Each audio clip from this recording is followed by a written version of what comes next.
Hi everyone, welcome to Lalli's cooking YouTube channel. Today recipe అండి, నేను అల్లం టీ చేద్దాం అనుకుంటున్నాను.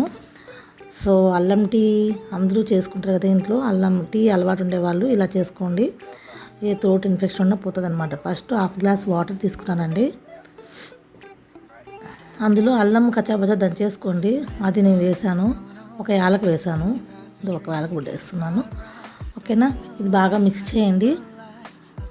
హై ఫ్లేమ్లో పెట్టానండి నేను. సో బాగా మరగనిచ్చాక వాటర్ తర్వాత మనము టీ పొడి యాడ్ చేస్తాం అనమాట. సో నేను 3 రోజెస్ టీ పొడి యాడ్ చేశాను. ఇప్పుడు వేస్తున్నా చూడండి, బాగా మరిగింది కదా. 2 టేబుల్ స్పూన్ తీసుకున్నానండి నేను.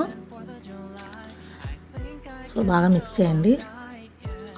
సో ఇలా అల్లం టీ చేసుకుంటే మాత్రము థ్రోట్ ఇన్ఫెక్షన్ ఉన్నా, కోల్డ్ ఉన్నా ఇమ్మీడియట్లీ మనకు తగ్గిపోతుందండి, రిలీఫ్ వస్తుంది. సో మీకు ఇంకా కొంచెం ఘాటుగా కావాలంటే కొంచెం యాలకు ఇంకొక ఎక్స్ట్రా వేసుకోండి.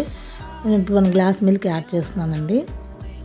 సో నేను 2 గ్లాస్ ఆఫ్ టీ కప్కి నేను 1 గ్లాస్ ఆఫ్ మిల్క్ వేసాను, హాఫ్ గ్లాస్ వాటర్ వేసాను, 2 టేబుల్ స్పూన్ టీ పొడి వేసాను. ఇప్పుడు షుగర్ యాడ్ చేస్తానండి లాస్ట్లో. మళ్ళీ నేను డిస్క్రిప్షన్లో రాస్తాను, సో మళ్ళీ చూడండి ఒకవేళ అర్థం కాకపోతే.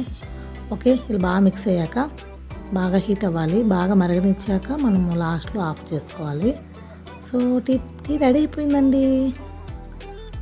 సో ఇప్పుడు గరం గరం చాయ్ రెడీ అయిపోయింది, వేడిగా బాగా తాగొచ్చు. సో ఏ థ్రోట్ ఇన్ఫెక్షన్ ఉన్నా, లేకపోతే చాయ్ డైలీ అలవాటు ఉన్నా, ఇప్పుడు క్లైమేట్ చేంజ్ అయింది కదా అండి, అందరికీ ఇలానే ఉంది. సో చాయ్ తాగుతూ ఎంజాయ్ చేయండి ఈవినింగ్ ఆర్ మార్నింగ్. ఓకేనా, గుడ్ మార్నింగ్ ఎవ్రీవన్, అల్లం టీ రెడీ. ఓకే, ప్లీజ్ నచ్చితే మాత్రం సబ్స్క్రైబ్ చేసుకోండి, లైక్ చేయండి, షేర్ చేయండి. Okay, thank you.